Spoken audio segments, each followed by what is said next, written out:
The crisis in Venezuela intensifies. They're on the Brazilian border. I mean, that's just crazy to me. Painful food shortages and hyperinflation. It takes 19 days for prices to double in Venezuela. Inflation is expected to reach 10 million% by the end of this year, according to the IMF. In 2017, 2 out of 3 individuals in Venezuela reported having averaged a loss of 24 pounds, having only eaten 700 calories a day. Even worse, some people had to split this food between their family members. In the face of this economic collapse, opposition leader Juan Guaido has challenged sitting President Nicolas Maduro. With these new circumstances, countries must decide how and if they respond to the Latin American country, with 2 leaders claiming the presidency. Here are the fast facts. The country's economy, set up by Hugo Chavez, a socialist reformer, is dependent upon oil. Oil made up 96% of Venezuelan exports. The first wave of the crisis came in 2014, when oil prices declined by half. This is Nicolas Maduro. He was the protege and vice president under Hugo Chavez, and he succeeded him in 2013 as Venezuela's president. With that, he inherited the weakened economy and continued its socialist policies. Facing falling oil prices and unable to borrow money abroad, the Venezuelan government began to print their own money in an attempt to recover from the collapse. Unfortunately, the economy quickly got out of Maduro's hand. In April of 2018, a cup of coffee in Venezuela was 190,000 bolivar. At the beginning of August, it was 1.4 million, and a week later, it cost 2 million bolivar. Here we have the challenger, Juan Guaido, who disputes Maduro's legitimacy as president of Venezuela. His claim to presidency was the snap presidential election that Maduro called for in May 2018, which many in Venezuela believe were rigged in Maduro's favor.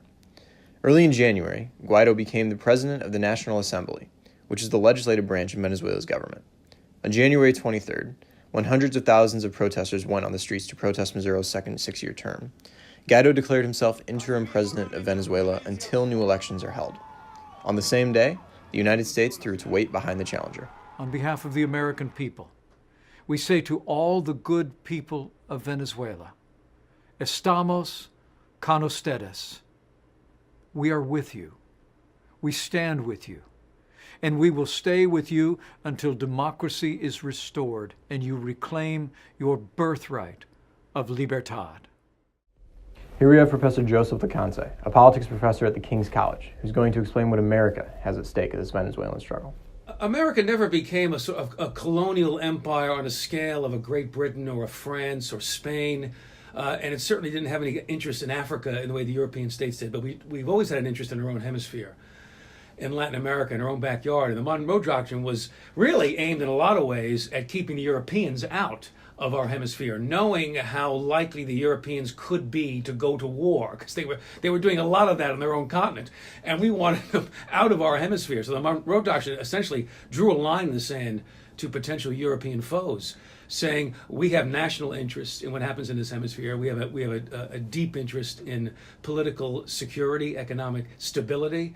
And if there is some kind of a crisis in Latin America, the United States will take it upon itself to somehow address that crisis politically, diplomatically, economically, and militarily if necessary, if it serves America's national interest. That's been essentially the Monroe Doctrine, for quite a long time. And now, where does it apply? How does it apply to the current situation is one of the huge questions.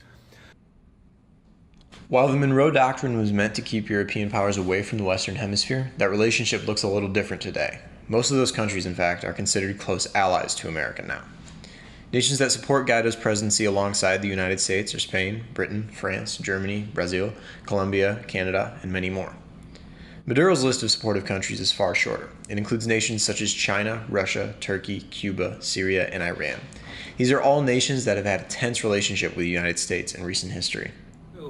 Wherever they sense a sort of vacuum, a power vacuum, they're going to try to fill that vacuum. China's doing that all over Africa. Russia, of course, doing it wherever it can. The Middle East, Syria is a good example. So if they sense a kind of a withdrawal, a breakdown in democratic order and social order, they're going to try to rush in and fill the void and gain some kind of interest. And again, there are oil interests in Venezuela. And so China and Russia both, always hungry for oil, these states. I think are going to try to work their mischief. We'll have to see how much this Trump administration allows them to work their mischief in this hemisphere. I'd be surprised if they allowed China or Russia to get a foothold, if the Trump administration allowed that to happen. But I'm sure, like vultures hovering around over this situation, that's how I would describe those two states, hungry vultures trying to exploit it for their own geopolitical ends. No one knows what's going to happen in the following months or years, and there's no clear solution for the issues at hand. One thing is for sure. There's a greater story to be told between countries, a government, and its people. For EST, I'm Meric Pope.